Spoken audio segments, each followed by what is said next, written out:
விமான ரூட்டை மாற்றிய வளைகுடா நாடுகள். ஈரான் ஆதரவு ஹிஸ்புல்லா மீது இஸ்ரேல் இராணுவம் தொடர் தாக்குதல்களை நடத்தி வருகிறது. இதில் ஏராளமானோர் கொல்லப்பட்டுள்ளனர். ஹமாஸ் அமைப்பினருக்கு ஆதரவு அளித்து வரும் ஹிஸ்புல்லாவை சும்மா விடப்போவதில்லை என சூளுரைத்துள்ள இஸ்ரேல் பிரதமர் பெஞ்சமின் நெதன்யாகு ஹிஸ்புல்லாவை குறிவைத்து லெபனான் மீது தாக்குதல் நடத்த உத்தரவிட்டார்.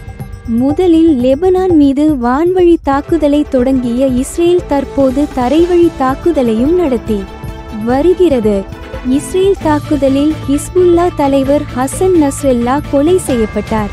இதனைத் தொடர்ந்து இஸ்ரேல் மீது ஈரான் நேற்று மாலை ராக்கெட் மழை பொழிய தொடங்கியது.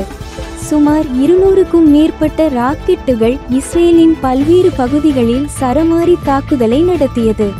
ஈரான் ஏவுகணைகளை இடைமறித்து தாக்கியதாக இஸ்ரேல் தெரிவித்துள்ளது.